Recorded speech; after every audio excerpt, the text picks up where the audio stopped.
തെരഞ്ഞെടുപ്പിൽ സംപൂജ്യരായതിന് പിന്നാലെ NCP സംസ്ഥാന ഘടകത്തിൽ ആഭ്യന്തര കലഹം. ഭാവി പരിപാടികൾ ആലോചിക്കാൻ ദേശീയ വർക്കിംഗ് പ്രസിഡന്റ് PC ചാക്കോ വിളിച്ച ഗ്രൂപ്പ് യോഗം കൊച്ചിയിൽ തുടരുകയാണ്.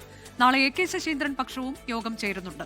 നേതാക്കളെ കാണാൻ പ്രവർത്തകർ വരുന്നതിൽ അസ്വാഭാവികതയില്ലെന്ന് AK ശശീന്ദ്രൻ 24-നോട് പറഞ്ഞു. മത്സരിച്ച് 3 സീറ്റും തോറ്റതോടെ NCPക്ക് സംസ്ഥാന നിയമസഭയിൽ പ്രാതിനിധ്യമില്ല. ഇതോടെയാണ് പാർട്ടിയിൽ ആഭ്യന്തര പ്രശ്നങ്ങൾ രൂക്ഷമായത്. പാർട്ടി സംസ്ഥാന അധ്യക്ഷ സ്ഥാനത്ത് നിന്ന് തോമസ് കെ തോമസിനെ നീക്കുക ലക്ഷ്യമിട്ടാണ് ദേശീയ വർക്കിംഗ് പ്രസിഡന്റ് PC ചാക്കോ കലൂരിൽ ഗ്രൂപ്പ് യോഗം വിളിച്ചിരിക്കുന്നത്. പാർട്ടിയെ ഇടതുമുന്നണിയിൽ നിന്ന് UDFിലേക്ക് എത്തിക്കാനും ചാക്കോയ്ക്ക് പദ്ധതിയുണ്ടെന്നാണ് സൂചന.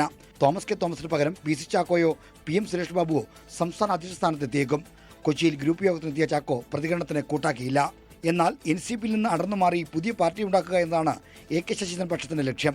ഇതിനായാണ് നാളെ കോഴിക്കോട്ട് ശശീന്ദ്രൻ പക്ഷം യോഗം ചേരുന്നത്. ഇടതുമുന്നണിയിലെ ചെറു പാർട്ടികളായ കോൺഗ്രസ്, ജനാധിപത്യ കേരള കോൺഗ്രസ്, ISJD എന്നിവരുമായി ചേർന്ന് പുതിയ പാർട്ടി ഉണ്ടാക്കുകയാണ് ശശീന്ദ്രൻ പക്ഷത്തിന്റെ ലക്ഷ്യം.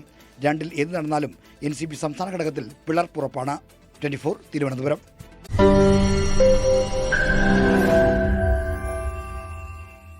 ലോകത്തെവിടെയായാലും ഏത് സമയത്തും 24 വാർത്തകളും ഓഗ്മെന്റഡ് റിയാലിറ്റി പാക്കേജുകളും എക്സ്പ്ലെയിനറുകളും വിശദമായി കാണാൻ ഞങ്ങളുടെ YouTube ചാനൽ നിങ്ങൾക്ക് സബ്സ്ക്രൈബ് ചെയ്യാം.